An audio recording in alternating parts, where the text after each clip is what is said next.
hoje quero ministrar sobre família. Nós tivemos o mês de novembro todo a ministrar sobre família, com exceção de quando tivemos o pastor Isaac Reis, foi convidado nosso, e temos ouvido sobre família de várias formas, e hoje eu vou falar de família, mas outra família, que é a igreja. Então, há duas instituições, Deus instituiu, há duas instituições que Deus fez, criou. Primeira instituição, a família, a nossa família. A segunda instituição, a igreja, que é também a família. A nossa família de sangue, não é a nossa família biológica, quem nós amamos muito. Depois temos uma outra família, que é uma família muito maior, não é? Que é composta de muitas famílias, que é a nossa família espiritual, é a família da fé, é a família onde Deus é realmente o nosso Pai. Gozinha, se tu quiseres sentar, podes fazer, também podes ficar aí, ficas aqui, cada um fica onde quer. E vamos ver que a forma como a nossa família é desenvolvida, é construída. A igreja, que também é uma família, tem semelhanças. Há coisas que funcionam de forma semelhante. E agora, a igreja, eu vou dar a vocês versículos da Bíblia. A igreja tem muitos títulos, sabe? A igreja é uma coisa incrível, sabe? É um mistério. Sabe que a igreja é um mistério. Ninguém consegue explicar porque é que a igreja sobrevive a tanta perseguição, a tanta má língua, a tanta difamação, a tanta coisa que se diz da igreja e se faz à igreja. Ninguém consegue entender como é que a igreja sobrevive. Não sobrevive, triunfa. Nós não somos sobreviventes, nós somos triunfantes, não é? Então a igreja triunfa sobre tudo isso e avança. A igreja é imparável. Ninguém pode parar a igreja, nem as portas do inferno podem impedir que a igreja avance. Nada que venha contra nós pode prosperar, porque a igreja é o corpo de Cristo. É que Cristo é o cabeça, ele é aquele que tem o governo da igreja. Aliás, o governo está sobre os seus ombros. Podemos ver isso em Isaías, capítulo 6, versículo 9 ou 9:6, não me estou a lembrar bem, mas eu não me vou debruçar. Então, a igreja, um dos nomes ou dos títulos que a igreja tem é realmente o corpo de Cristo. Depois tem o templo do Espírito Santo, e tenho aqui alguns, não dei todos, não é? É a plenitude de Cristo, sabe? Cristo só é pleno com a igreja. Os irmãos entendem isto? Cristo só é completo no seu total e propósito com a igreja, conosco. Então, e a igreja também é a família de Deus. Então, vamos ver aqui em Efésios capítulo 2, versículo 8, 18 e 19, esta grande verdade. Efésios capítulo 2, versículo 18 e 19. Porque por ele ambos temos acesso ao Pai, em o mesmo Espírito. Assim que já não sois estrangeiros, nem forasteiros, mas concidadãos dos santos e da família de Deus. E no versículo, aqui vocês estão a ver, a igreja é família de Deus. Vocês estão a ver aqui.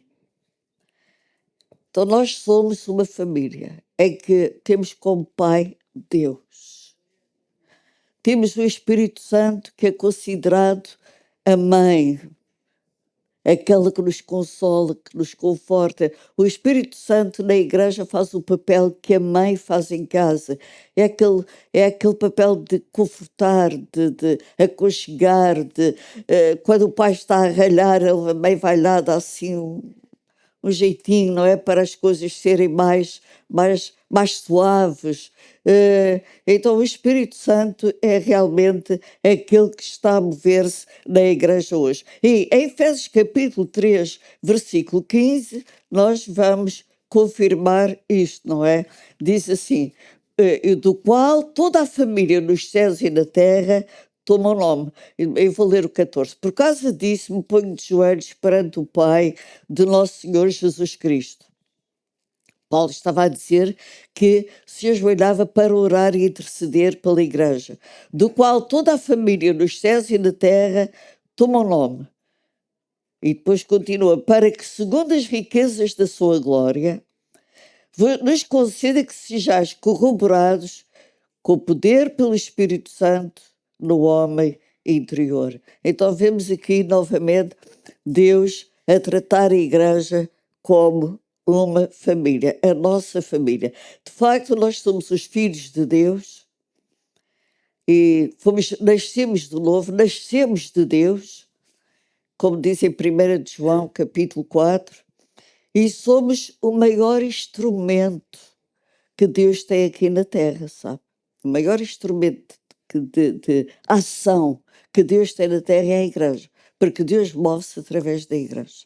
Ok, então vamos continuar, então vemos que há duas instituições que foi Deus que instituiu, a família e a igreja. Portanto, a igreja é algo realmente muito, muito especial. Agora, será que a igreja é perfeita?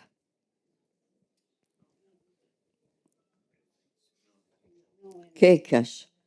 De longe, irmãos. De longe. Agora, eu olho, por exemplo, para a minha família. Será que os meus filhos são perfeitos? De longe também. Os teus filhos são perfeitos. Tu amas os teus filhos. Eu amo os meus filhos. Era capaz de dar a minha vida por eles. É assim que Deus faz. Deus ama-nos. Mesmo imperfeitos, Ele olha para nós e ama-nos. E ama-nos ao ponto que realmente deu a sua vida por nós em Cristo Jesus. A vida de Cristo, aqui à terra, na cruz do Calvário, Deus derramou a sua vida por nós em Cristo Jesus. Portanto, quem vê o Filho, vê o Pai. Ele veio fazer a obra que o Pai tinha pensado e planeado para redimir a humanidade, para fazer da humanidade filhos e filhas. Então, nós podíamos dizer, eu ontem estava a falar aqui com as senhoras e foi um tempo muito bom, não foi, Helena? Foi um tempo muito bom, graças a Deus. Eu estava a dizer que a maior riqueza, o maior património da humanidade é a família, a nossa família. A tua família é a maior riqueza. Agora vou dizer algo que espero não chocar ninguém, está bem? A maior riqueza de Cristo aqui na terra é a sua família. Amém? Nós somos o grande património de Deus humano aqui na Terra, é a sua família, é a igreja. Tá? Então, este é um conceito, sabe, isto é tão bom, tão bom, tão bom, que nós temos uma certa dificuldade em assimilar isto e viver nesta realidade. Mas, sabe uma coisa, irmãos, salvação não é apenas ter a vida eterna quando formos para o céu. Salvação é um modo de vida que Deus trouxe até nós. Ou seja, quando nós recebemos Jesus Cristo como nosso Senhor e Salvador, nós recebemos dentro de nós a capacidade de sermos parecidos com Jesus. Nós recebemos dentro de nós o poder para vivermos uma vida digna como Jesus viveu aqui na terra. Quando fomos salvos e recebemos Jesus dentro de nós, nós recebemos a capacidade de ter um modo de vida como Jesus teve quando esteve aqui na terra. Então, nós só temos que desenvolver isto no nosso dia a dia. É algo que nós estamos a crescer todos os dias, nós estamos a crescer nisto. Então, Jesus perdoava, nós também podemos perdoar. Jesus amava, nós também podemos amar. Sabe, amar é uma coisa que se aprende, ser gentil é uma coisa que se aprende. Se vocês pegarem num bebê, não sei se temos aqui o Theo, deve estar aqui perto. Está por aqui o Theo, está a dormir. Pronto. O Theo tem 3 ou 4 meses. Pronto. O Theo, ele não sabe o que é amar nem o que é odiar. Ele não sabe. Então, o que é que acontece? Pela nossa vida, e conforme a nossa família, conforme aquilo que nos é ensinado, conforme aquilo em que nós somos educados, o meio em que nós vivemos, nós aprendemos a amar e algumas pessoas aprendem a odiar. Então, amar e odiar é uma coisa que se aprende. E nós, como filhos de Deus, e tendo o amor de Deus derramado no nosso coração, nós todos os dias estamos a aprender a amar melhor, a amar melhor, a amar melhor. Porque amar, irmãos, é abraços, é verdade, são abraços. Eu gosto de dar abraços. A Albina hoje não está aqui. A Albina, quando recebeu Jesus, tá? Albina, ela dava uns abraços tão fortes, que eu às vezes sentia as minhas costelas fazer. Um dia disse ela, Albina, não aperte tanto, senão vai-me partir as costelas. Era um abraço muito, muito sincero, muito, muito forte, era um abraço do entusiasmo. E eu gosto de abraços, mas o amor não é só isso. O amor não é só isso. Amar é respeitar, é ajudar, é providenciar quando nós podemos. Por exemplo, o cabaz de Natal é um gesto de amor que nós temos para com aquelas pessoas que estão a passar momentos mais complicados. É um gesto de amor para com eles. Para que quando eu me sentar à mesa na noite de Natal, ou vocês sentarem à mesa na noite de Natal, nós estarmos conscientes de que os nossos irmãos menos favorecidos, eles também têm a sua mesa posta para poder ter uma mesa condignamente e nós termos contribuído para isso. Portanto, amar também é isso. Mas vamos avançar. Hoje é dia de ceia e é por isso que eu também tenho esta mensagem que, tal e qual como na nossa família, sabe, a nossa família é onde temos os laços mais fortes de amor. É verdade ou não? É. Mas também é verdade que na nossa família nós suportamos muita coisa que nós às vezes não gostamos. É verdade ou não é? Eu estou a ser muito realista com vocês. Então na igreja é a mesma coisa, irmãos.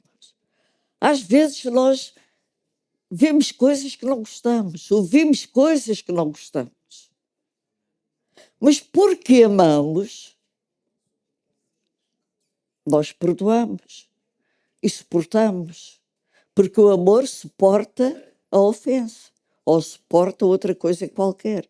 Então, isto para dizer o quê? Assim como a nossa família não é perfeita, nós, igreja, também não somos perfeitos. Há pessoas que são mais simpáticas, outras menos simpáticas. Há pessoas que são mais casmurras, que você fala 10, 20 vezes, aqui não entra nada. Mas o que é que se pode fazer?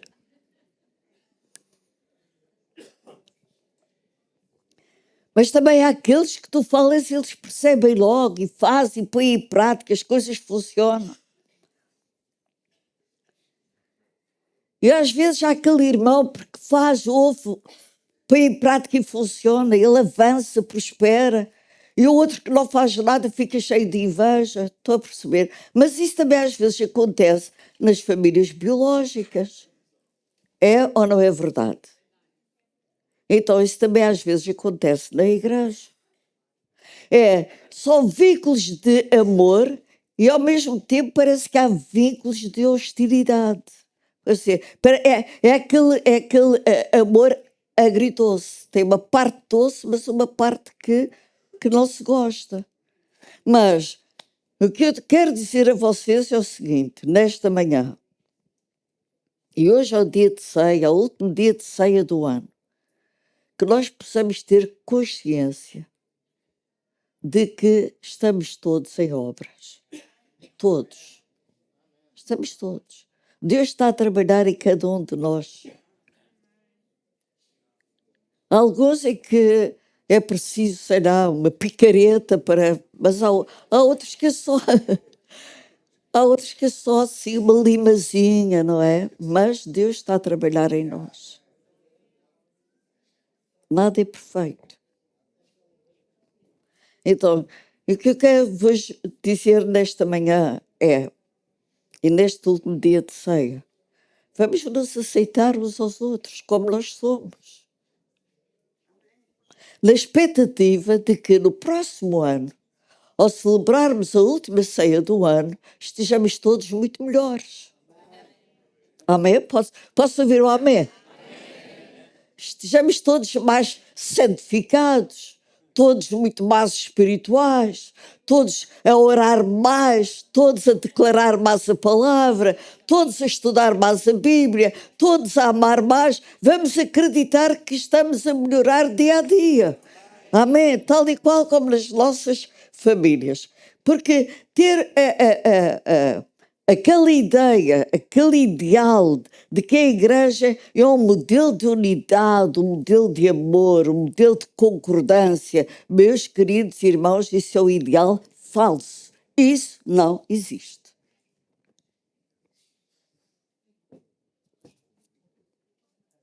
Se calhar aqui, se eu expuser algum tema mais diferente do habitual, tenho logo 10, 20 irmãos a discordar.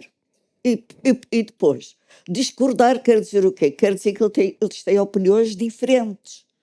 Mas o facto de termos opiniões diferentes não quer dizer que tenhamos que ficar zangados, amoados, cada um para o seu lado, olha, cada um vai para o seu lado. Não, não há nada disso. Família não é isso. Família procura união, família procura amizade, família procura amar, família procura perdoar, família procura ajudar. Isto é que é família, irmãos. E a igreja é uma família. Entre muitos títulos que a igreja tem, até o título que eu mais gosto é que a igreja é a família de Deus. Então é natural que chegue aí um dia e veja assim uma cara mais torcida, não faz mal, você dá meia volta, dê um bocado de passo, já está tudo bem, pronto. Estou a ver.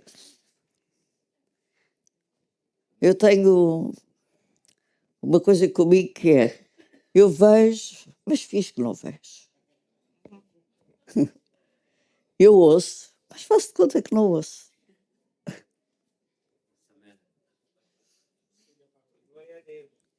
Glória a Deus mesmo. É uma capacidade divina, mesmo glória a Deus. Porque se eu fosse reagir a tudo aquilo que eu vejo e ouço, eu estava em guerra todos os dias, 24 horas por dia. A gente assim brincava melhor. Então nunca vai encontrar uma igreja local, porque a igreja é local e é também global. A Helena está com dores de costas, mas vai sair daqui sem elas, no nome de Jesus. E como igreja local, nós temos que aprender a lidar assim uns com os outros. Vamos, agora, hoje dia de ceia, sem querer me alongar muito, como participar na ceia? Sabe que a ceia é outro mistério. Ninguém sabe explicar o que acontece teologicamente nem cientificamente se consegue explicar o que acontece no momento da ceia. Há um mistério na ceia. Há um mistério em que pessoas são curadas, pessoas são transformadas. Há um mistério na ceia que é algo que o facto da palavra mistério quer dizer que não se pode explicar. Se não pode explicar, eu também não posso explicar, porque eu não sei. Eu não sei explicar. Mas a verdade é que a ceia tem um poder tão grande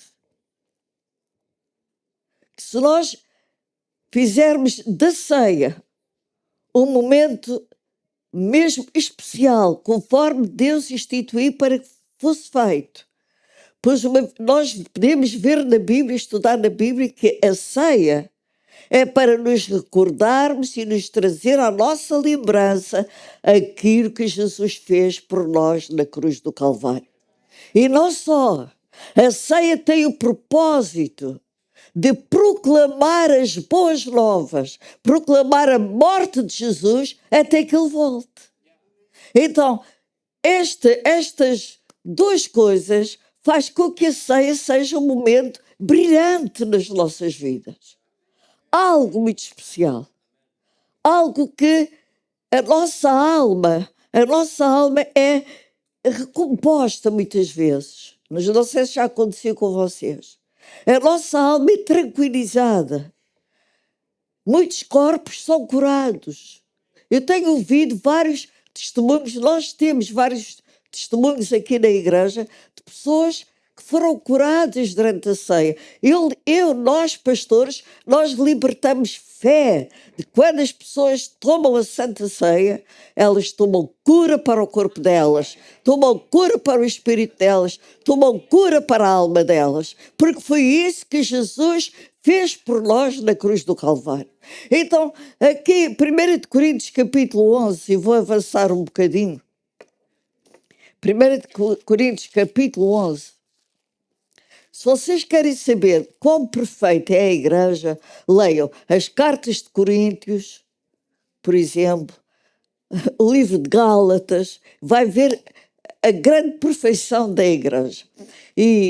Mas agora vamos, 1 Coríntios capítulo 11, nós temos aqui uma advertência que é para considerarmos e levarmos a sério. A partir do versículo 25, diz assim: porque eu recebi, isto era o apóstolo Paulo a falar para a igreja dos Coríntios, para hoje, para nós também, diz: porque eu recebi do Senhor o que também vos ensinei, que o Senhor Jesus, na noite em que foi traído, tomou o pão e, tendo dado graças, o partiu e disse: tomai, comei, isto é o meu corpo que é partido por vós. Fazei isto em memória de mim. Semelhantemente também, depois de cear, tomou o cálice, dizendo: este cálice é o Novo Testamento no meu sangue. Fazei isto todas as vezes que beberdes, em memória de mim. Porque todas as vezes que comerdes este pão e beberdes este cálice, anunciais a morte do Senhor até que venha. Portanto, qualquer que comer este pão ou beber o cálice do Senhor indignamente, será culpado do corpo e do sangue do Senhor. Agora vamos ver o que é este indignamente. Isto este indignamente não é aquele,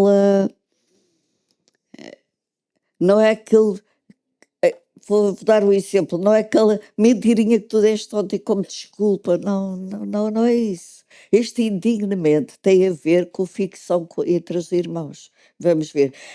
Examine-se, pois, o homem a si mesmo, e assim coma deste pão e beba deste cálice.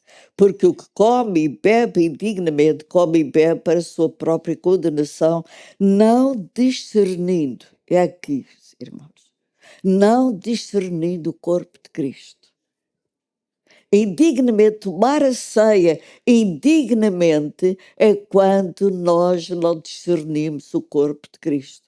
É quando nós não discernimos que aquela pessoa é meu irmão em Cristo. É quando nós discernimos que ele é um filho de Deus, assim como eu sou uma filha de Deus. E, portanto, quando criamos ficções entre nós então estando numa atmosfera, vivendo nesse pecado, direi assim, então nós estamos, se estou a tomar a Santa Ceia, mas tenho alguma coisa contra o meu irmão, então estou a beber a ceia indignamente. E aqui se resume o assunto da ceia, porque a ceia é o quê? A ceia é para nos aproximar de Deus e nos aproximar uns dos outros. É uma refeição que nos aproxima de Deus e nos aproxima uns dos outros. Porquê? Porque Deus é Pai, irmãos. E como pai, ele não gosta de ver os seus filhos com rivalidades. Não gosta. Olha, eu sou mãe, tenho 3 filhos. Quando eles, agora, graças a Deus, eles são adultos, já não passou isso. Mas quando eles eram adolescentes e brigavam, eu não gostava, eu ficava triste. Nós não gostamos disso. Nós, pais, não gostamos. Mas também Deus não gosta disso. Que os seus filhos andem com rivalidades. Andem com falsidades uns para os outros. Deus não se agrada disso. Quando fazemos isso, então nós estamos a discernir o corpo de Cristo. E se nós estamos a discernir o corpo de Cristo, então estamos a beber indignamente.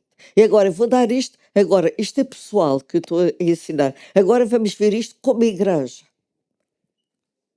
Como igreja, se eu tiver com problemas, por exemplo, vou dar um exemplo muito prático. Se eu estiver com problemas de relacionamento com os irmãos da Assembleia de Deus, sabe que eles são nossos irmãos? Eles fazem parte da Igreja da Alverca. Eles são a Igreja da Alverca juntamente connosco. Só que se reúnem noutra casa, têm outro nome. E este é outro exemplo que eu posso dar. Eu tenho 3 filhos, todos eles casaram e vivem todos na sua casa. Não vivem comigo, eles vivem na sua casa. Assistam às igrejas locais. Deus tem muitos filhos, muitas igrejas locais que se reúnem em vários sítios. E muitas têm nomes diferentes. Por exemplo, eu tenho o exemplo da Carla. O Peter continua a ser Gomes e está a criar uma família Gomes. Tenho aqui a Gal, continua a ser Gomes, porque o marido dela também é Gomes, portanto não alterou o nome. Mas a Carla deixou de ser conhecida por Carla Gomes, passou a ser conhecida por Carla Nobre. Agora, ela deixou de fazer parte da minha família? De forma alguma, irmãos. Então, nós somos vida abundante. Os irmãos da Assembleia de Deus são Assembleia de Deus. Não fazemos parte da mesma família. Fazemos, só há uma igreja em todo o universo e aqui em Alverca só há uma igreja. Estamos reunidos em lugares diferentes e que temos nomes diferentes. É só isso. Então, o que é necessário, como participar da ceia? Eu vou terminar com isto. O que é preciso para participar da ceia? Sabe, a igreja, nós sempre temos como referência a igreja primitiva, claro, é a nossa referência. Mas a igreja tem evoluído muito. E continuará a evoluir até Jesus voltar.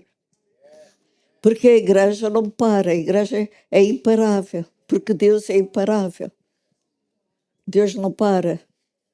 Parece que Deus não está a fazer nada, mas eu quero dizer que Deus está a fazer as coisas conforme Ele quer. Porque Ele é que é Deus, não é? Agora, como participar da ceia? Vou dar aqui alguns conselhos a vocês para depois participar da ceia. Primeiro, participar na ceia é ter o coração contrito, mas ao mesmo tempo cheio de alegria pela dádiva de Jesus Cristo. O coração contrito é aquele, Deus perdoa-me, às vezes saio fora da linha, não é? Mas perdoa-me, tem misericórdia de mim. Segundo, perdoar as ofensas que lhe fizeram. Se alguém te ofendeu e se tu não queres perdoar, então não participes na ceia. Se queres perdoar, participa na ceia. Terceiro, para participar da ceia temos continuamente de buscar a Cristo como o pão da vida. Ele é o nosso pão. Ele é o nosso alimento. Quarto, é um momento de grande respeito e reverência à pessoa do Espírito Santo que está conosco e à pessoa a qual nós estamos a honrar e estamos a trazer à memória, à nossa memória. Portanto, precisa respeito e reverência que todos devemos ter perante a cruz. Sabe, nós às vezes passamos muito tempo sem pregar a mensagem da cruz. Para mim é a mensagem que eu mais gosto de pregar e de ouvir. Porque nela eu posso ver que Cristo, eu posso ver a mim pregado naquela cruz em Cristo Jesus. Porque quem devia morrer não era Cristo, era eu, eram vocês. Então isto é um assunto muito sério. E não para ter medo, mas para fazermos com referência.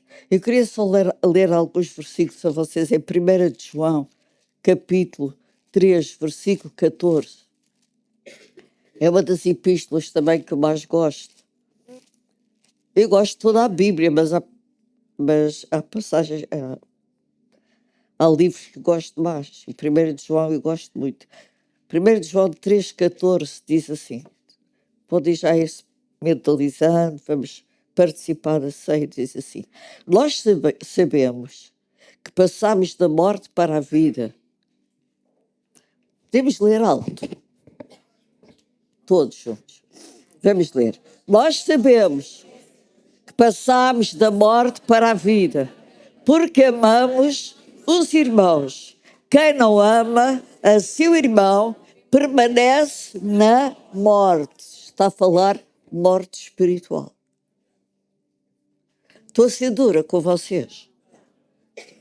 Eu estou a pregar a verdade. Sabe uma coisa? Eu sou responsável por aquilo que prego a vocês. Um dia vou ter que dar contas diante de Deus por aquilo que eu tenho pregado a vocês. É verdade. Como é que eu tenho conduzido a igreja? É uma grande responsabilidade. Por isso eu quero pedir a vocês, irmãos, orem pelos pastores da igreja. Orem por mim, orem pelo pastor Alex, orem pelo pastor Guerreiro, orem pelas nossas famílias. Porque nós temos a grande responsabilidade de vos conduzir no caminho. Jesus Cristo é o caminho, a verdade e a vida. Eu não quero levar vocês por teorias que vão para além da Bíblia. A Bíblia, para mim, é o livro dos livros, é o livro onde nós apoiamos isso e temos a nossa fé sustentada neste livro, que é a Bíblia Sagrada. Então, depois continuando, diz assim, versículo 18. 3,18 diz assim, meus filhinhos, não amemos de palavra nem de língua, mas por obra e em verdade. Isto foi aquilo que eu expliquei há pouco a vocês. Não é só abracinhos. Por exemplo, tu tens um irmão que está com necessidades. Já alguma vez partilhaste aquilo que tu tens com esses que está em necessidade? Ou tu tens um irmão muito triste e que precisa de uma palavra tua de conforto. Faz isso. Sabem uma coisa? Quando eu fiquei viúva, tive muito poucas pessoas da igreja, colegas meus, que me deram apoio.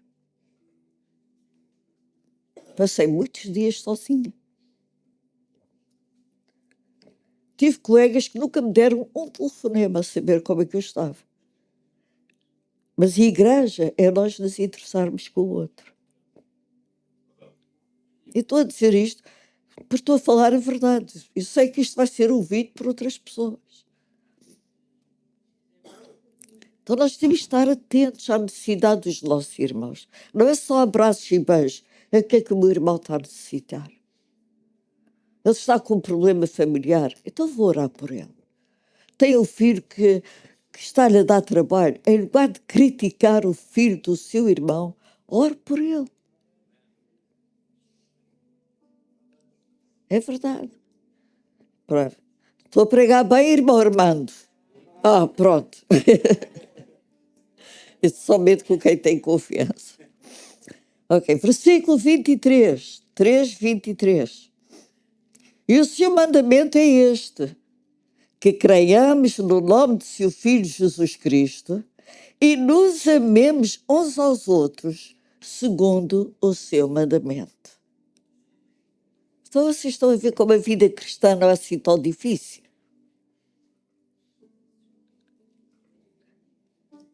É só amar Jesus, confessar Jesus, crer em Jesus e amar os nossos irmãos. Depois, vamos ainda para 1 de João 2:9. Depois, no dia que tomou a ceia às cegas, ninguém nos explica nada, estou a explicar, irmãos. Diz assim: aquele que diz que está na luz e aborrece seu irmão, até agora está em trevas. Pode saber a Bíblia de cor, irmão. Pode até declarar a Bíblia 20 vezes por dia, mas se não ama seu irmão, está em trevas. Outro versículo ainda, 3:25. Eu selecionei aqui alguns. Leiam a epístola de 1 de João em casa, vocês vão ser muito enriquecidos. Pronto. 4:20, desculpe, vamos, que é para depois. 1 de João 4:20. Se alguém diz, eu amo a Deus, e aborrece a seu irmão, o que é que a Bíblia diz que ele é? Quem é que está a dizer isso? Sou eu? Não é. Vamos ler todos. Vai ser o último versículo que eu vou ler. Se alguém diz, eu amo a Deus e aborrece o seu irmão, é mentiroso, porque quem não ama seu irmão, ao qual viu, como pode amar a Deus a quem não viu? Como é que nós podemos amar uma pessoa que nós nunca vimos, que é o caso de Deus, Jesus Cristo, nós nunca vimos assim, naturalmente, se nós não conseguimos amar o nosso irmão, que nós vemos? Então, este é um tempo de reflexão, para nós refletirmos. Para nós refletirmos e examinarmos o nosso coração. Vamos participar da ceia. Hoje vou fazer diferente, irmãos. Vou fazer diferente. Eu vou dar 1 minuto para vocês examinarem o vosso coração.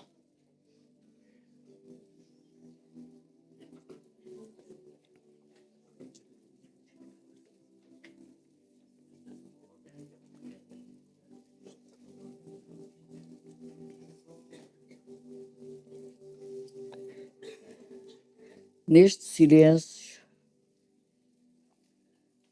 examine o seu coração.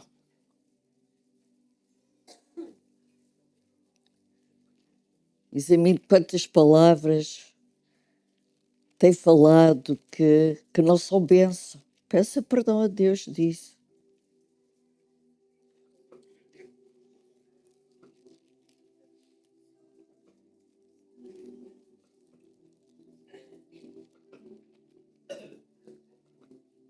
Quantas engenhocas às vezes são feitas para prejudicar alguém. Peça perdão a Deus disso. Sabe, Deus é santo e Ele quer que cada dia nós sejamos mais parecidos com Ele.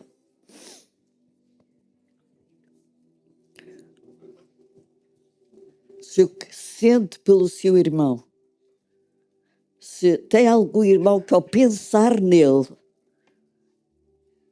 não sente paz porque está perturbado ou magoado com esse irmão, eu quero dizer o seguinte: perdoa de coração.